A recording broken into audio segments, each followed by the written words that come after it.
Everyone turn in their homework today? Last chance.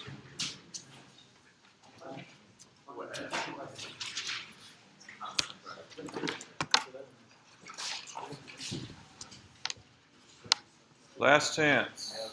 Okay, as long as you put in a decent effort on this, you showed that you tried, everyone gets 20 out of 20 for that. Okay, on today's homework. And she'll have it, she's going to just do that now. So let's talk about the final exam. It's Tuesday night, 7 p.m. I will have a location for you later in class, okay? Remind me of that. I forgot in the first class. I forgot to get the location. But when I put you to work, I'll look up the location. So the final exam, Tuesday night, if you go to exam prep, I posted final exam study tips. So three of the best places to study would be all the web work. Okay, so the web work is still all available for you to go back and look at, retry the problems. It doesn't affect your score. Okay, so if you put in an answer, if you clear out your answers and then try it again, it's not going to change your score that you got before it was due. Okay. Old exams. Now, so that would have to be my office hours or by appointment. And what I'm trying to do is have like a study session on Monday, like across the hall from my office, where we can study in groups. I'll be there to help you. You can look at your old exams. And then I'll probably also have some last chance office hours on Tuesday. Okay, so I'll be available Monday and Tuesday for you to get help and to look at your old exams. And then the third thing is a list of practice problems from the workbook, most of which are odd problems, so that you have the answers on the Rational Reasoning website where you went to read the text. So, and that list kind of gives you an idea of kind of how the test is broken down kind of proportionally. So, because, for instance, Module 2 has a longer list, you could expect proportionally more than, say, Module 3. Module 4 was also one we spent a lot of time on. Module 7 was almost half the course. Okay? This says the web work's due at... Okay, and so then we're going to have a homework due, but it'll be due Monday. It gives you enough time to finish it, but then enough time to have the answers to study. Okay? So this says that's going to be due at noon. That's not correct. So I'm going to update this thing that I posted to minimize confusion. The web work will be due Monday, and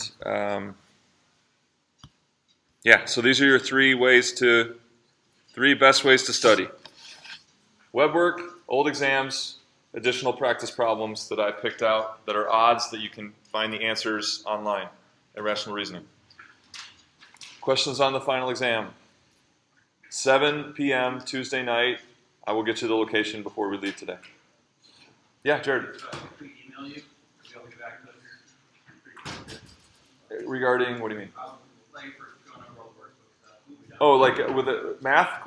Yeah, like I always try to check my emails regularly. If you have math questions, you can email me math questions. Yes, absolutely. And I'll try to get back to you as soon as I can. Other questions about studying or the final? Okay, so let's do a couple of the homework that.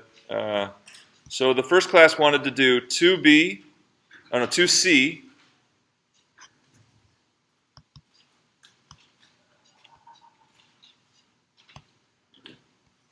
They wanted to do this one, 2C, and then 3B.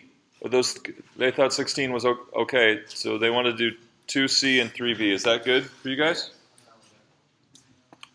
So here's the deal. Whenever you're working on these, as we talked about last time, the one really important strategy is to rewrite everything in terms of sine and cosine, because we have more identities related to those. Okay? So, and then the other thing is, whenever you have a sum or difference of terms, to actually add them together and get one whole term. And then, of course, we're applying identities and algebra along the way. Okay? So those are kind of the main approaches here. So first thing to do here is we see sine times tangent plus cosine. So we want to change that tangent so everything's in terms of sine and cosine. So what is tangent x? Con.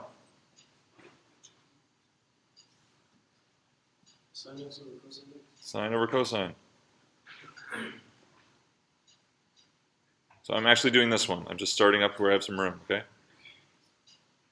So we're doing C. Okay, sine x over cosine x plus cosine x. How is it that we're going to be able to add these terms together? How can we... Create a common denominator. He wants common denominator. Agree with that? Yeah, when you got fractions, you got to add fractions, you need a common denominator. So the common denominator is the one, it's the expression that has all of our denominators as factors. So what denominator has cosine x as a factor and also has, so this is the same as like 1, right? So what common denominator will we have if we got cosine and 1? Just cosine, right? Just cosine. So this one is already ready. So basically we got sine squared over cosine. But this one we want that common denominator, so we want cosine. So how does that change the numerator? He said cosine squared. Yeah, so we multiply top and bottom by cosine in order to get that common denominator. That changes the numerator to cosine squared. Are we good? Now we can add fractions. And when we add fractions, the denominator is our common denominator. And then the numerator is just sum or difference of those terms. So should recognize now. Numerator equals 1. This is the Pythagorean identity. It's one of the most common ones you'll see in problems in engineering all the time.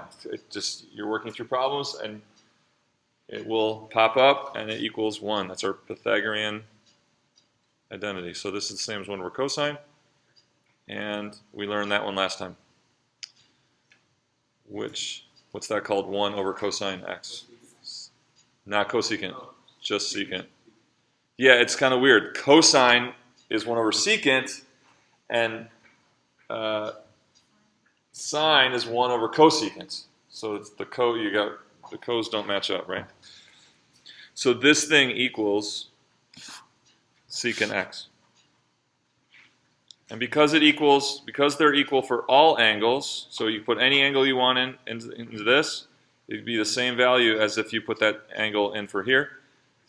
We've just created an identity. You see, we've just created an identity that sine x times tangent x plus cosine x always equals secant x for all angles. So that's an identity. Questions on this one? Does it make sense? Okay, so when it comes to proving identities, proving identity would mean that you start with this whole statement. So you start with, they actually give you that it equals secant x, and your job is to prove that that's true. Well, the work you do is the exact same work. You start with one side, in this case you start with this one side, and you show by a string of equality that the side you started with is equal to the other side that you left alone. What you cannot do, and this is what students have done through the ages and continue to do, and tutors help students do this, you can't assume this to start with and like do work on both sides or like cross multiply. Okay, because that's assuming the very thing that you're trying to prove. So you have to pick one side and proceed just like these problems, as if you didn't know the other side. Okay, so normally you want to start with the more complicated side and keep simplifying that until you get the other side that you ignored. So what was 3b? See if I remember it. Is it 1 minus cotangent over cosine? so close that it's perfect, Jaden?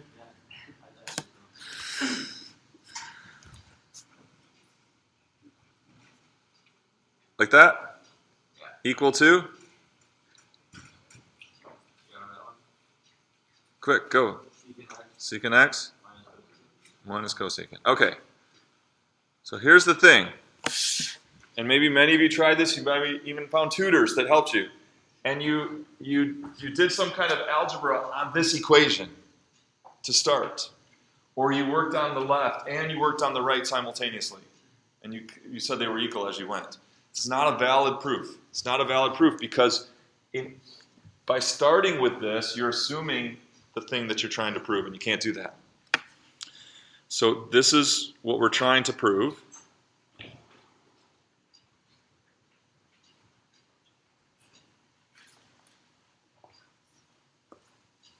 Okay, and so here's our proof. Our proof means we're going to do this the way we did the last problem. We're going to pick a side, and we're going to work on it until we get it to be the other side. And then by a string of equality, the first equals the last. And then we've proven that. Okay, so you cannot start by doing algebra on this equation or working on both sides at once and saying that it's equal all along. Okay, so normally you're going to pick the more complicated side to work on. Okay, both of these are about equally complicated. So it's just you're going to pick the side where there's kind of more possibilities of things to do. So if your identity was something equals, say, equals sine squared. Well, there's not much we can do with sine squared. So we need something that we kind of pick the more complicated side. In this one, we have stuff we could do to both of them. So let's go ahead and we'll work on the right side. So the proof is we're going to start with the right-hand side. And we're going to simplify it until we get this. So what does secant x equal? 1 over cosine. What does cosecant equal? 1 over sine. What can we do now?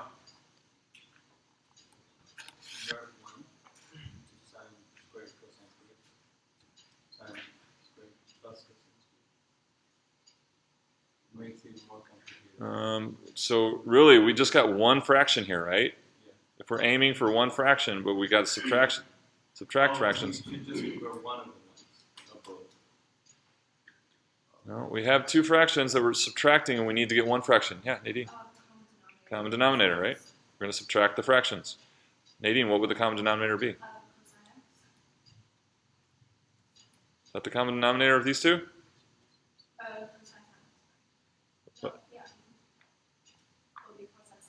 Cosine sine x, right? So we need an expression that has both of these as a factor.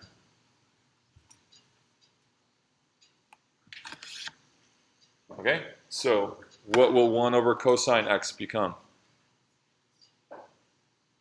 If our so what does that become, the numerator? Sine, right? Because we sine times sine. And what about the second one? Numerator becomes? We're going to have cosine times sine down here. That makes this what? Cosine.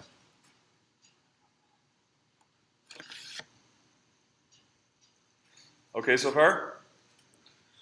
So now we can subtract, and we get sine x minus cosine x all over our common denominator, cosine x times sine x. So now we take a look. So we got one fraction. We know our answer is going to be one fraction, or where we're headed. So take a look at this. What can we do now to get this form? If we've done everything correctly, that should be equal to that, but it's just a matter of how do we do it. Alex, any ideas? How can we adjust to make it this form?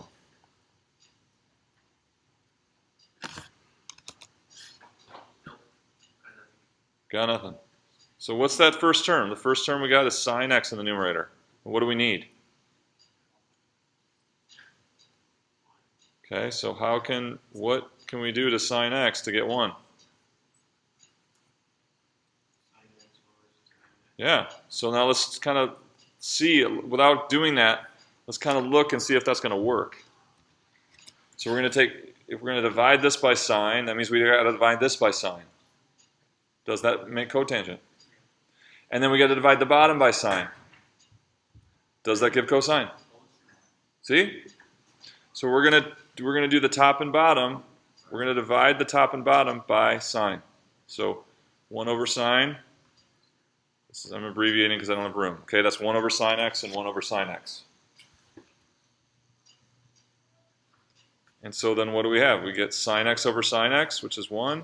We get cosine x over sine x, which is cotangent. And then the denominator, cosine times sine divided by sine. There it is. So then we say, therefore,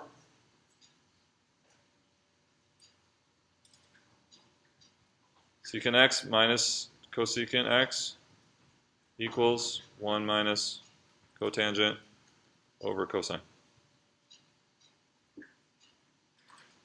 Proven. Check. So that's how you prove an identity. You've got to pick one side. In this case, we picked this side. And just like the previous problems, as if you didn't know this, you got to just simplify that one side until you can get it to look like the other side. That's a good proof. That's a good proof.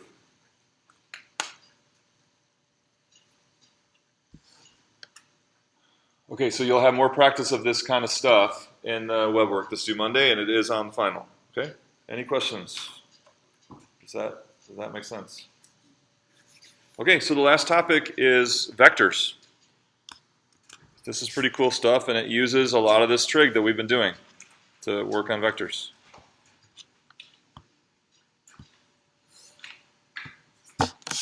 And really, so as you know, you guys are future engineers. Vectors are crucial for modeling problems. And so first we've got to talk about what is a vector. So you really talk about vectors by starting by saying what is a vector versus what is a scalar.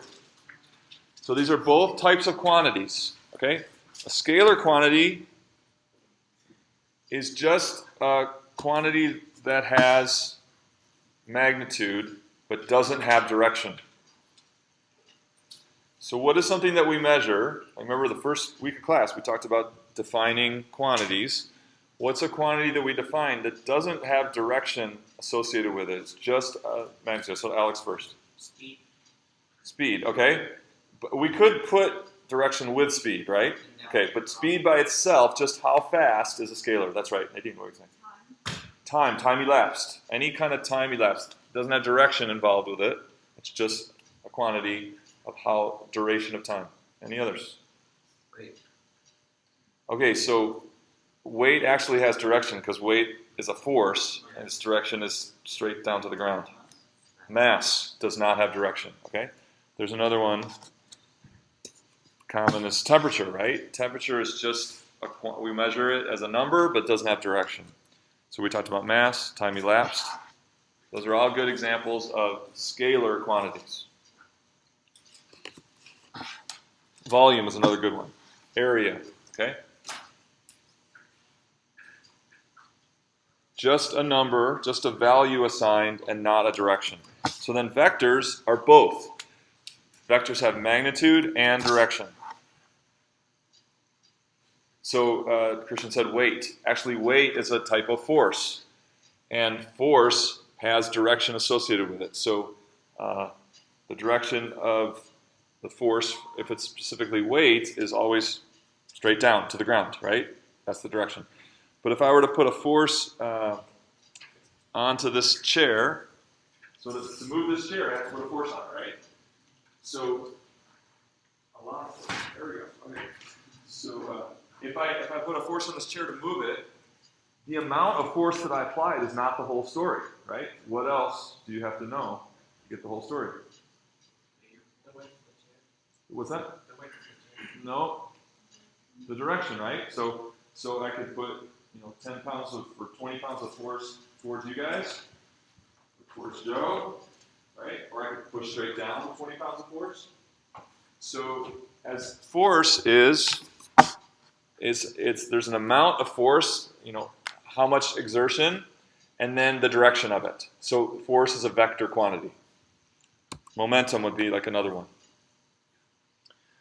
Okay, the most common ones, displacement. So displacement is how far you move something, change in position. Your change in position. How far you go and in what direction. How far you go and in what direction. If you just consider how far you go, that's distance, and that's the corresponding scalar. So part of displacement is distance, and then in addition to the direction, and that makes displacement a vector. Similarly, velocity. Okay, that's speed, how fast, along with the direction that you're moving that fast. And so that's a vector. Just the speed alone is a scalar without direction. So by displacement, we mean the vector, which is how far and direction. And by velocity, we mean the vector of how fast along with direction. And distance and speed are just those the scalar parts of those vectors. How far without direction, how fast without direction. Okay, does it make sense? Does it make sense? So that's what vectors are about. Associating, so quantities that have magnitude and direction. So how do we represent them? So arrows. All right, and so we use arrows, and the direction that the arrow points is the direction of whatever quantity that we have. And then the length of the arrow is corresponds to the magnitude. So if these were all vectors in the same problem, your second vector here would have the greatest magnitude, and the third one would have the least magnitude. Okay? And, the second one might be, 10 times the magnitude of that third one. But they also have different directions, right? They have different directions. So then when you refer to the ends of the vector, we talk about the tip and the tail. The tail is kind of the originating point, and the tip is in the direction of the vector. So we got all this information first before we can start doing math. Okay, so symbolically, you'll see it two ways. In textbooks, they'll take a lowercase letter and make it bold. So when you see a bold letter, that's referring to a vector. Also, you'll see it as a lowercase letter with an arrow, and so if you were writing, you would have to use this one because you can't write in bold, right? So this is what you would use in writing, but in textbooks, you'll see it both ways. That's how we represent vectors, either bold or with an arrow on top. Okay, so equal vectors.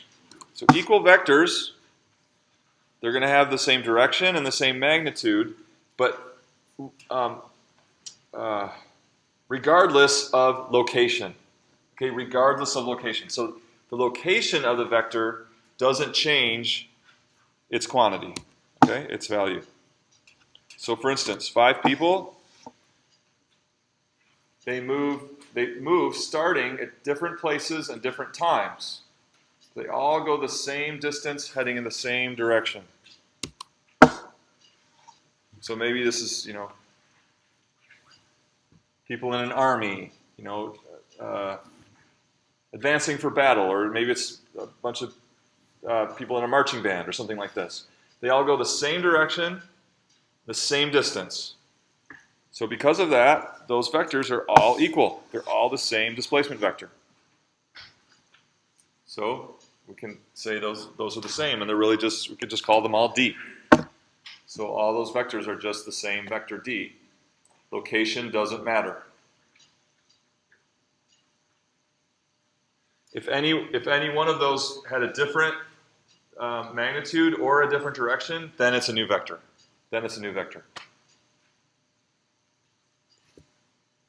Okay, so adding vectors. So here's 2 vectors. If we wanted to say what's the sum of A and B, what you do is you're going to place the arrows tip to tail. Okay, and because you can move them without changing, so we can move them around, right? So we're going to move A, so its tail is at the tip of B. And what we're finding here is the sum of B and A. The sum of B and A. So what is the sum? It's the single vector that has the same overall effect of applying B and then applying A from there. So if you imagine if these are displacement vectors, it's kind of maybe you start at home, and this is like walking to the grocery store and then walking to McDonald's. Okay? So the sum of those two would be the single vector that had the same overall results. So you would be starting at home and ending at McDonald's. Okay? So it's like sum of vectors is kind of this idea of as the crow flies, right? So you can add a bunch of vectors together. The sum of all those vectors would be how the crow would fly from your starting point to your ending point. Okay? So that's the vector B plus A. So what about if we did A plus B? What if we change the order? So if we do A first, so that's the same vector A, and here's the same vector B, tip to tail. So now this is A plus B. What do you notice? Same vector, different vector? Exact same vector, right? It's the exact same vector, same direction, same magnitude. So just like 5 plus 3 is the same as 3 plus 5, that property holds for vectors as well. Change the order of the sum, you still get the same vector.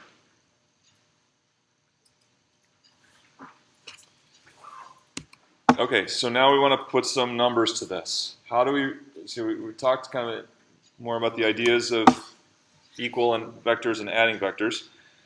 So we can express them conveniently as, this is the key, as the changes of their horizontal and vertical components. Okay, so here's a vector u. So that currently the tail of u is at 3, 1.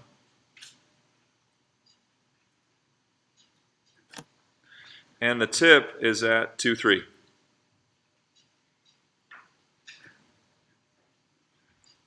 So we can break up this vector into the sum of two other vectors. The sum of the horizontal change in u plus the vertical change in u.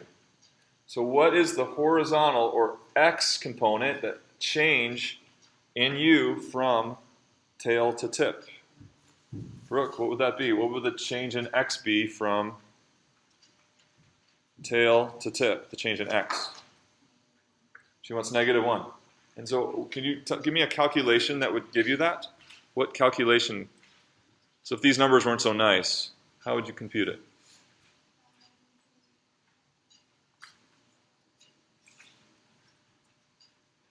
So like where does that -1 come from? Was it?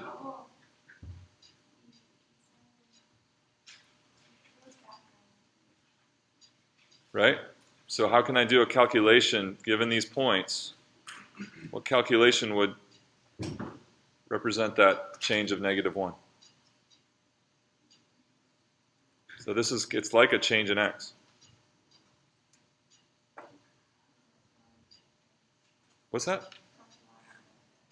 No, I just want delta x. How do I actually compute that -1 out of these numbers? Fuda. 2 minus 3. Remember in the first week of class, we talked about calculating changes in x, and it was what? How do we do that in general? Yeah. Final minus initial, right? Final minus initial. Okay, what's my change in y? Jaden, how would I calculate the change in y here?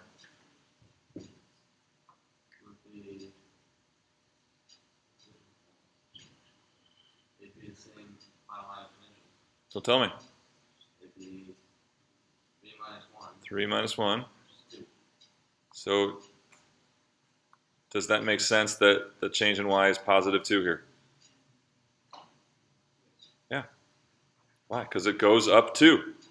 Regardless of left and right, it goes up, u is going up 2. And it goes left 1, so it's -1.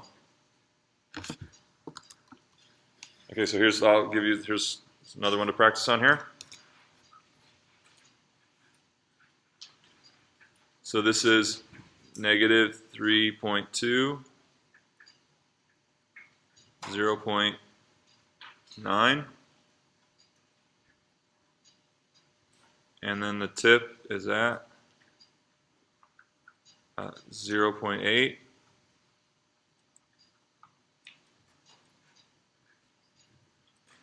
and negative 1.1. Okay, find the x and y components of this vector v. Go. So find, and by finding the components, you're finding the change in x and the change in y.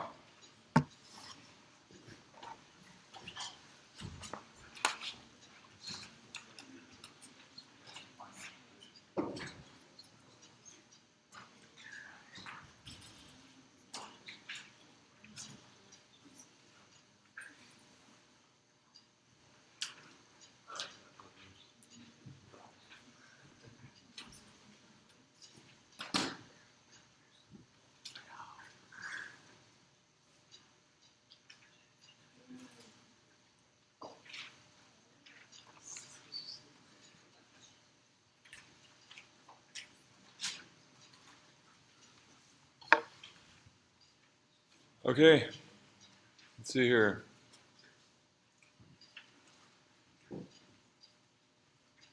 How'd we do? Shola. How'd we do? Okay. How about you, Walter? You get the change in x? I got y 0.8 minus 3.2 Minus 2.2? plus Minus negative 3.2. Right. And what'd you get? I got 4. Looking at vector v, does that generally make sense that the change in x is 4? Yeah, because you're going to go to the right. It looks like about 4, right? Okay. Change in y. Jared, right next to him. Negative 1.1 minus 0.9. Negative, what'd you say? Doesn't make sense looking at the vector v. Yeah, so what we're doing is we're pulling these vectors apart into a sum. So we just talked about sums, right? So this first vector is the sum of what? Negative 1 in the x direction and 2 in the y direction. If you added those two together, it's the same as the vector u. Same thing with here. It's 4 in the x direction and negative 2 in the y direction. Added together would be this vector v. Okay, so why is this helpful? Because then when we're combining, when we're calculating, adding and subtracting vectors, we can compare apples to apples and oranges to oranges, right? So like we can get all the x components, apples to apples, and all the y components, oranges to oranges. Because otherwise, how do we, if these are kind of, these are in skewed directions to each other, we don't have an easy way of just directly figuring out what their sum would be. But by splitting them apart into x and y components, then then it really is helpful with calculations. Okay, so here's a picture of that u vector. Okay, negative 1 to the left, or 1 to the left, so negative 1, and 2 up. So here's how we write that. So it's like, I don't know what you call those. It's not parentheses. They're like arrow brackets or something. Okay, so parentheses mean points. Like I told you before here, this is 3,1. The components of a vector are not locations, right? What are those values again mean? Changes, okay? And so this is denoting a vector, this arrow brackets. Parentheses are location, arrow brackets are vectors or changes in the quantities.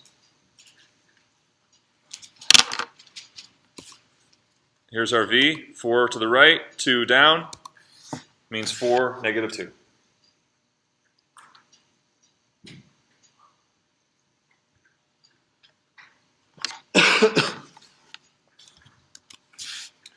Okay, so what about then if we wanted to add u plus v, or v plus u? So we can just move u, right? Because as long as the direction and magnitude are the same, the changes are preserved, and we can put it anywhere we want. So we put its tail at the tip of v. And what are we finding here? We're finding u plus v. What's that? Well, would that make sense? So if I want to know the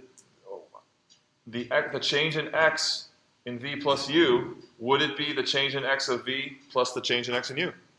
Would that make sense? Yeah. So we're going to, v is going to take us 4 to the right, and u is going to take us 1 back. So then what would v plus u do? We go, the part of v that goes in the x direction is 4, and then u is going to take us back 1, 3. And then v is going to what? Take us down 2, and u is going to take us back up 2. 0. So this is the beauty of components. We can just add the x's and add the y's.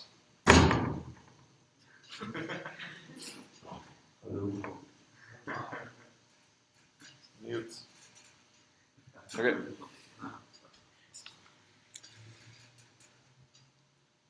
If you were sleeping, you're not now. Okay, so remember we talked about how the direction of the arrow points in the direction of the vector, and the length of the arrow is the magnitude. So now you're going to get to do some work here. So if you have a vector and you want to denote or symbolize just its magnitude, you use the same symbol as absolute value, or in some textbooks you'll see a double. So either way, it doesn't mean absolute value. What it means is the magnitude of the vector. Okay? So sometimes you'll see them as double lines, double bars, or single bars. But in both cases, it means just the length of the vector, or the magnitude, regardless of direction. So let's do the easy one first here. What's the magnitude of v plus u?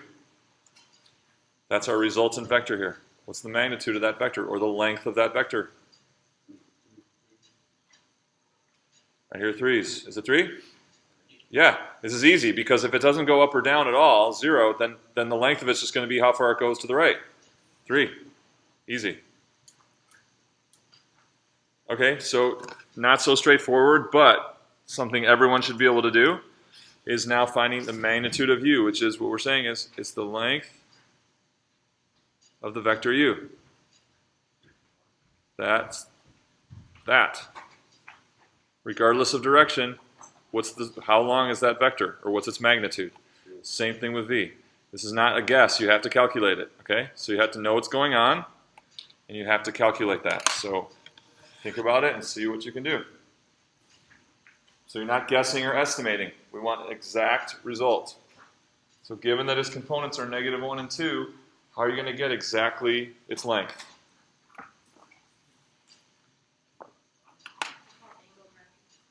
Angle brackets. Is that what I called them? You call them arrows. Arrow brackets? Thank you. Angle brackets. Thank you. Okay. Go. Think. Figure it out.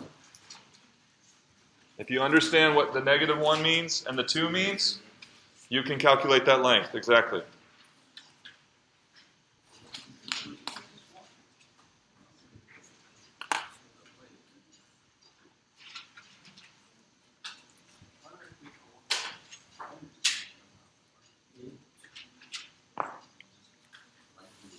Show me.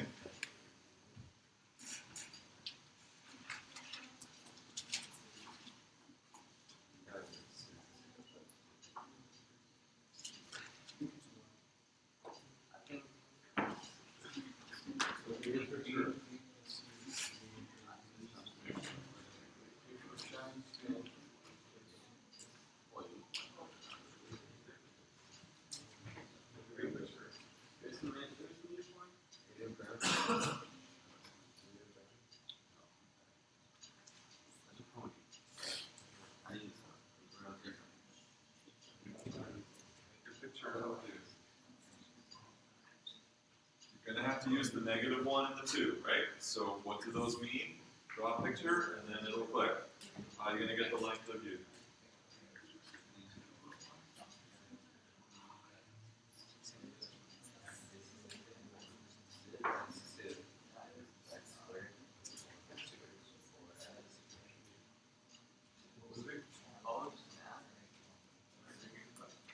Yeah, but that's not the right triangle. Because -1 is what? So that's -1 over that's 2. Square back and square. Where's -1? Component is at -1. That's for So which one is it? No. Square root and square root. C, but that's C squared. No. Jesus. The right picture. So what does the -1 and 2 mean relative to them for you? Vector U, -1, 2. PT. Okay? What do you find out? Oh.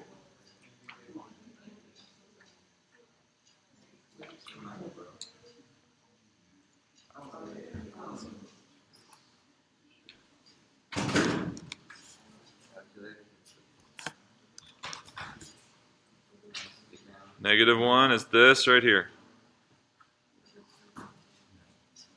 +2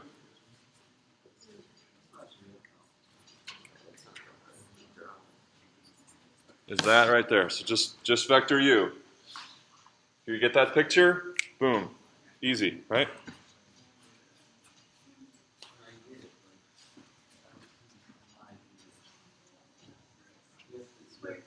So Justin, what are we going to do to get the length of that vector U?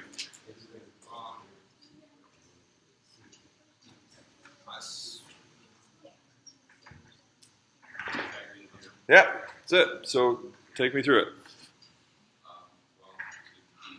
A squared plus b squared equals c squared. Okay.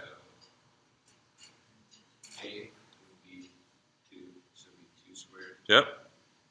plus -1 squared Okay. equals c squared. And that's 4, and c equals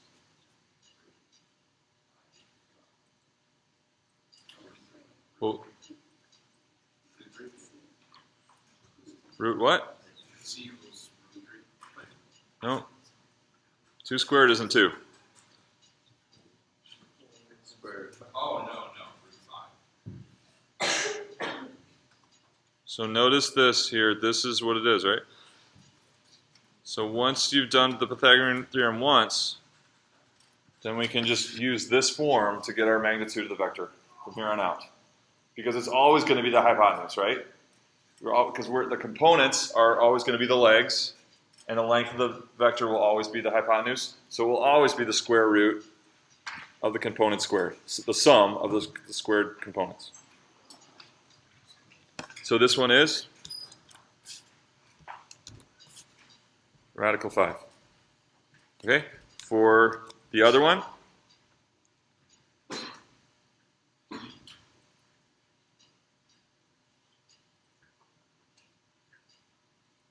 what's that length right there?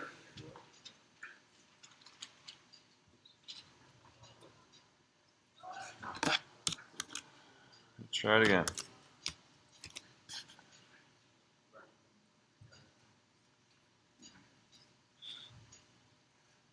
Not that hard. All right, there we go. That length is 4. That length is the length. So it's 4. That component's 4. That component's -2. So let's just go right to our. Yep. Omar, radical.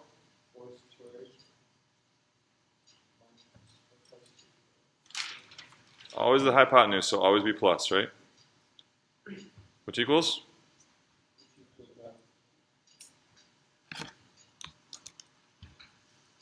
We know this one was 3.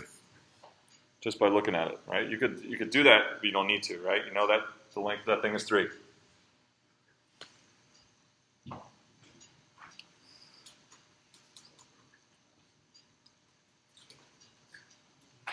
Okay, so this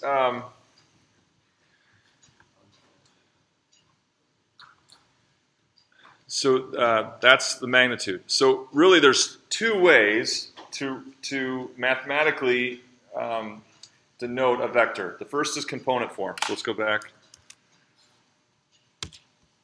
to this, the beginning of this again.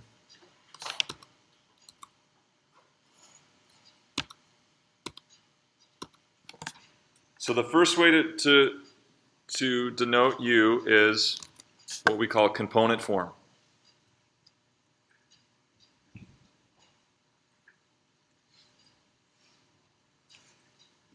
And that's where you would write these angle brackets, -1, 2. And what do those numbers mean again?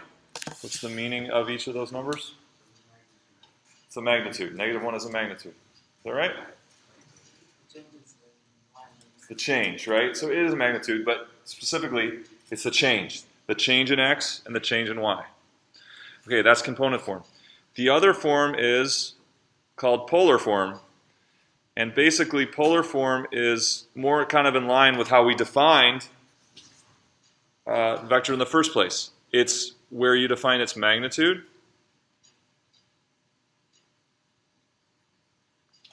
And what did we just find the magnitude of U was? Radical 5. And direction. So now we can associate this with an angle, and it'll be our trig angle, swept counterclockwise from the 3 o'clock position. So now you're going to find theta. Who has learned something in trig? Can you find that angle theta? So with the magnitude and the direction, that uniquely determines that vector, and that's called polar form. With the 2 components, x and y changes, that uniquely determines that vector U. So both ways are valid to say this is exactly what vector U is. So find the direction of U. Go. Find the angle swept counterclockwise from 3 o'clock.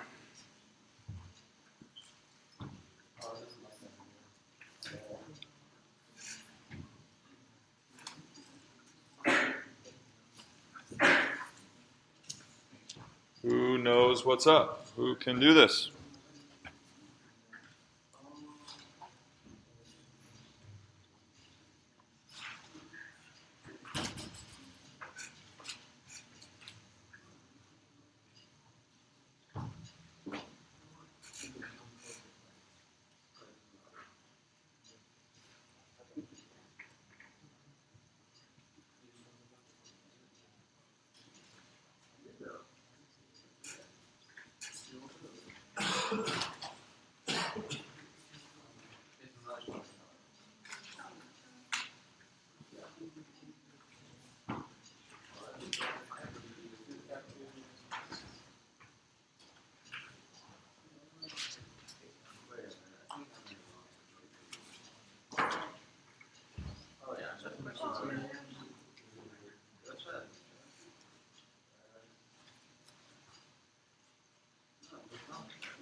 Well, what does it look like in your?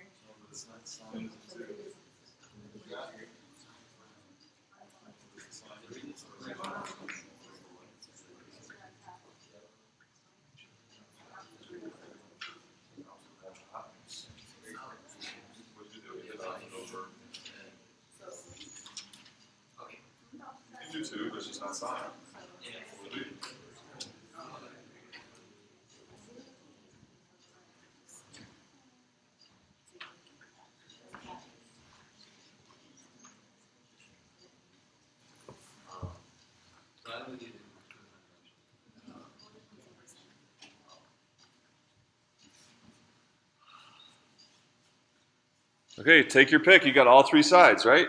You got all three sides. So what do you want to do? Patrick, what do you want to do?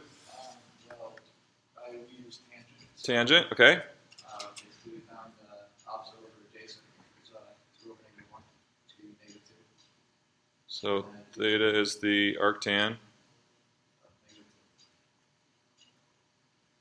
Which gives us -63.43 degrees. So what's going on there? So why didn't that give us the answer? So what does that angle mean, and why did we get that angle? The inverse of our angle from 180 degrees.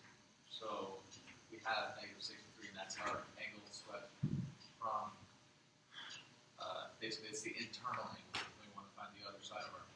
So we add it to 180 degrees, it gives us 116. Okay. Let's just talk a little bit. Remember, we briefly talked about this. That's exactly right. You're right. So here's our grid, right? So an angle of -63, where is that actually? This way. Yeah, so that's like this. Because what's the output of tangent? The output of, arctangent is always going to be between what and what? What was our range for arctangent? Remember? What angle? So these inverse trig functions always give us an angle back, right? They give us an angle, and we had to finagle the range, right? We had to finagle the range so that we would hit every possible input that we would get. And so, what was our range of angles for arctangent? Remember? Right, it was the right side of the circle, just like arcsine. It was the right half of the circle, because we could get every slope, right? We're actually putting a slope in here, right? So every single slope can get covered once by all the angles from -π/2 to π/2. So it's giving us this angle, -63, which is this angle right here, which has the same slope, 2 over 1 like this, right? So that's our -63. So you're saying that's the same as this, right? And so you took 180 minus that. Yeah, good. And so what did we get? 116.57. What was the range of angles for arc cosine? What possible range of angles would we get for arc cosine? Remember? 0. He wants 0 to pi. Agree with that? What's that? What's that? Yeah, 0 to pi, right? So we need all possible x values on the circle, right? So 0 to pi gave us an angle for every possible x value we could get. So we could really, with arc cosine, we could do this in one, because look, isn't this an angle between 0 and pi? So arc cosine of what will give us the answer directly? Arc cosine of what? So what is the, a little messy there. So we want what? We want what quantity goes into arc cosine? What is it? Okay, so the output of cosine, which would be adjacent over hypotenuse. So what would it be? Right. So that negative gives us the second quadrant. So if you do arc cosine of -1 over radical 5, we know that output will be between 0 and 180 degrees if you're doing degrees. So that should give you the answer directly. Check it, see if it does. That should be 116.57 with no adjustment. Does it work?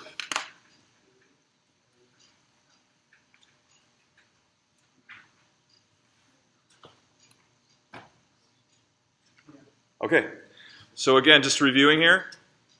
2 ways to represent a vector mathematically. Component form, the change in x, or the horizontal, and the change in y, the vertical, and polar form, which is its magnitude coupled with its angle or direction.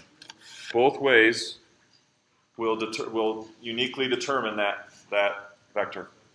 Questions?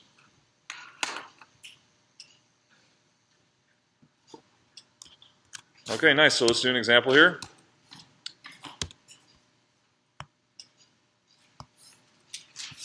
Here's a force example. So force vectors A and B are applied at the origin. So it's like we got a rope here tied to the origin, and we're pulling with 2 kilonewtons in this direction, and another rope that we're pulling with 4 kilonewtons of force in that direction. So you got kind of a series of things to do here. First we want to do is find the component representation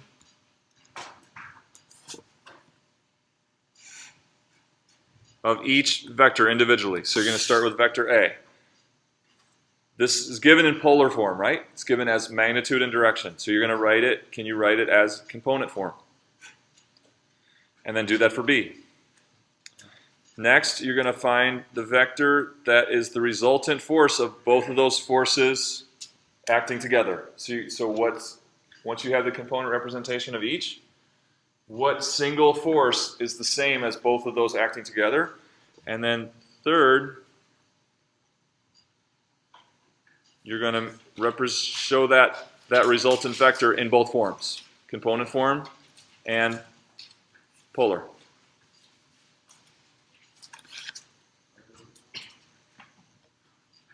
So who learned something in Trig this semester? This is just applying the trig that we know.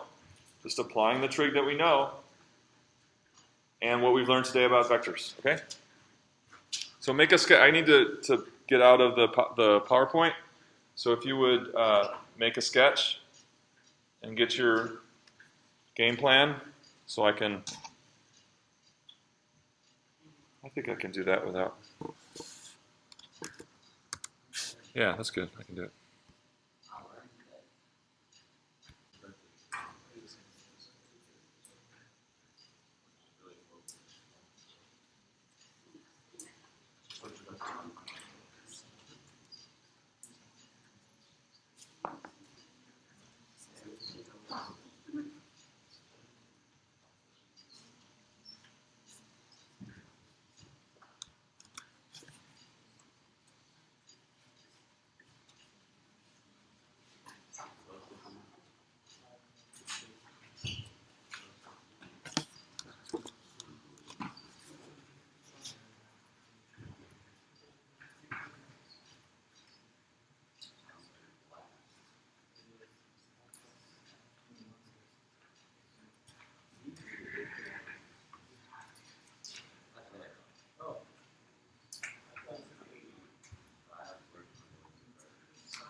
Really, the components are just a matter of finding those things, right?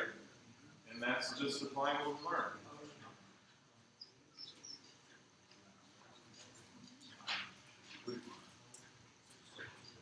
Think of 4 as the radius of a circle. So you get that force of 4, that magnitude force. You can kind of think of that as the radius of a circle.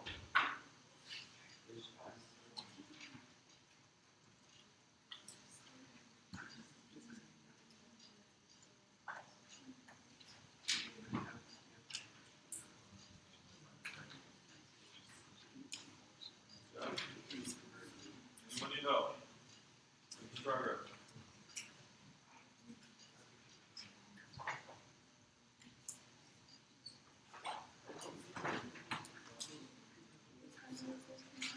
I got a question. Do I just add them together? Like here's my first one. Here's my 2, here's my 4. And do I just add these components together?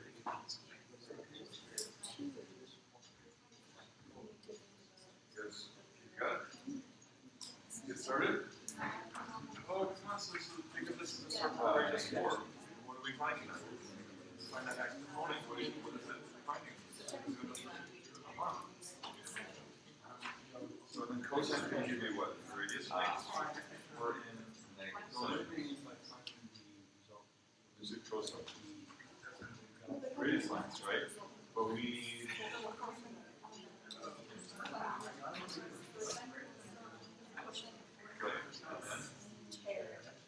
That would be like radius. What's the fraction of a radius or the fraction of 4?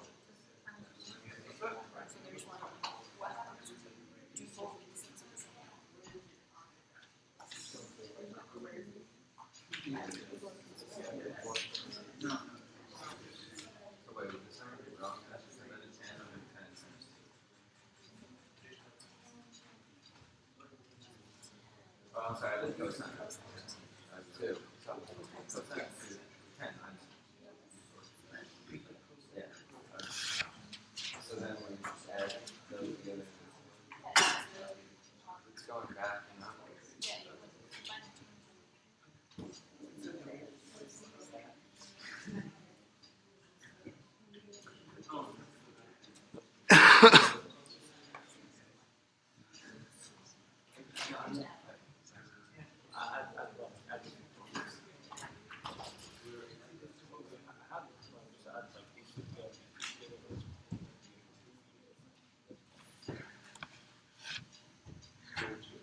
All right, keep going. Keep going.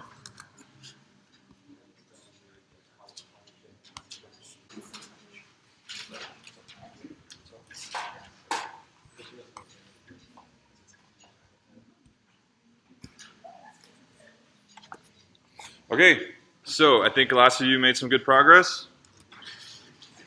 So if we think of this as a circle, the radius would be 4. And so the x component, what is that? That's the horizontal distance to the right in radius lengths. But we want it in kilonewtons. So in radius lengths, what would it be? That horizontal component? Cosine 40 would be how many radius lengths that is. And now if we want it in kilonewtons, times it by 4. We want that fraction of 4, right? That's a fraction. It's almost 1. We want that fraction of 4. Same with sine, or same with the vertical distance? Would be?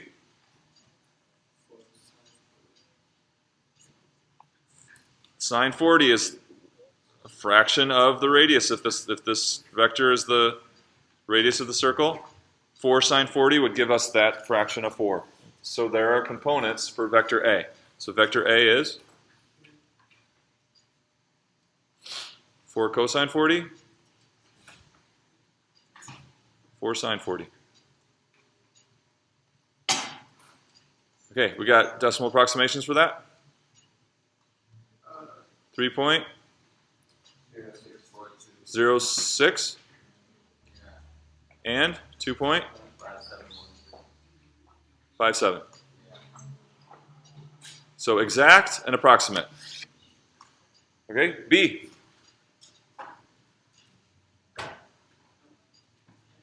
Couple different ways to write the x component. So what's going on with the x component of B that's different here? Taz.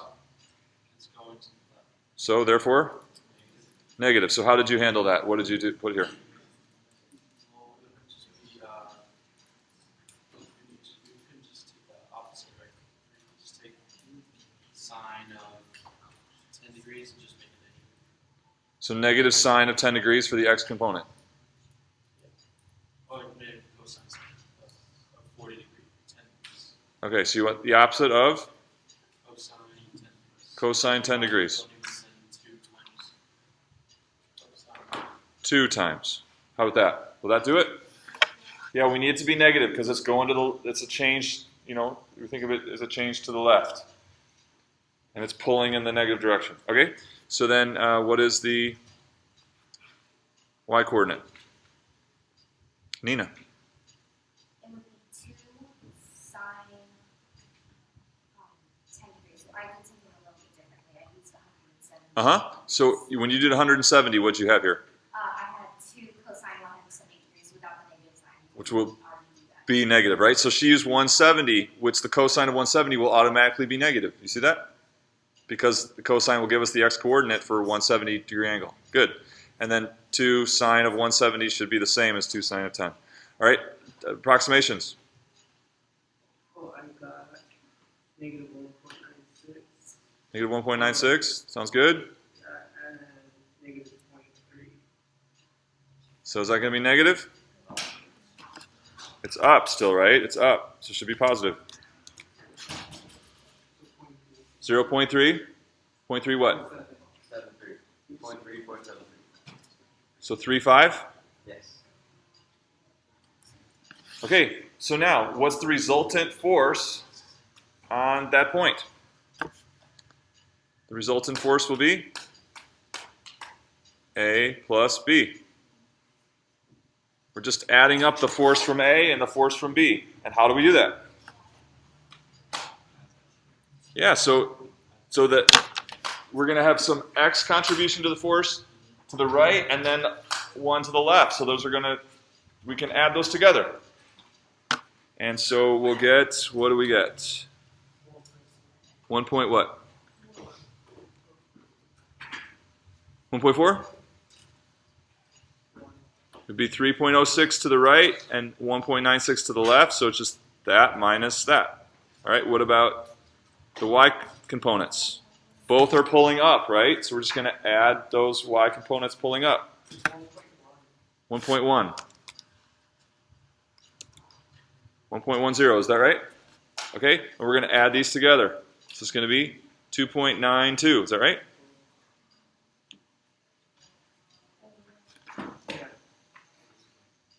Okay, so let me draw that vector here. So 1.0 and 2.92. Maybe something like this.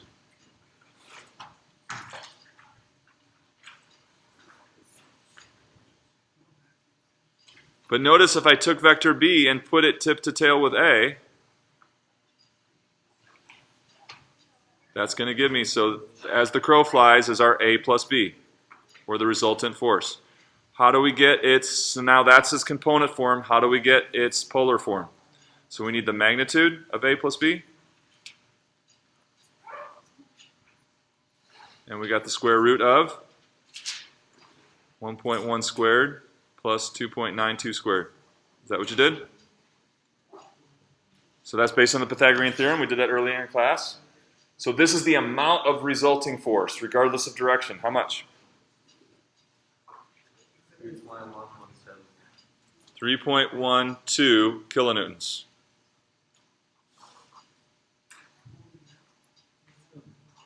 Someone else get that? So if you just wanted the amount of force pulling on the origin as a result of those two vectors, the amount of force is 3.12 kilonewtons. Why isn't it 6? Why isn't it 4 plus 2? Because the direction gives some canceling effect, right? They're in different directions. So that's 3.12. And then to get the direction, it's going to be, you can do inverse tangent, right? You can use change in x, change in y, and do arctan. Question, Taz? On the magnets, isn't that side no longer the hypotenuse? Is a right angle is where two tips meet? And we're defining the magnitude of this right here. So would it be, So 1.1 is its x component, and 2.92 is its y component. You see it? Other questions? Okay, I posted on announcements. Are you gonna tell me for the class? I posted on announcements, the classroom. Here it is. It's the first announcement on Blackboard. PSH 153. Tuesday, May 6th, this Tuesday night, 7 p.m. I will have availability Monday and Tuesday, but I need to email you that. I don't know exactly what it is yet. So probably some study session on Monday and office hours Tuesday. Exam prep for all your final preparation needs. Also, only about half of you have filled out the course evaluation. Okay, please do that. I know you've gotten lots of emails. Don't keep saying, I'll do it later, I'll do it later. Go ahead and do the course evaluation. Thank you. So, how many hours can you walk on the exam? 2. 2 hours? Okay. It should be enough time. Okay. Why is TSH? That's where we're having the final. It's a common final, so they're not in the same classroom as your own.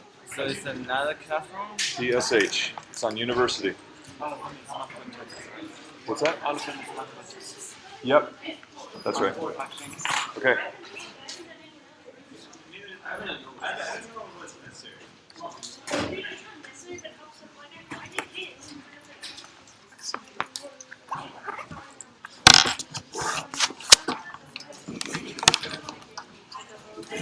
Oh, I want you to do a river problem.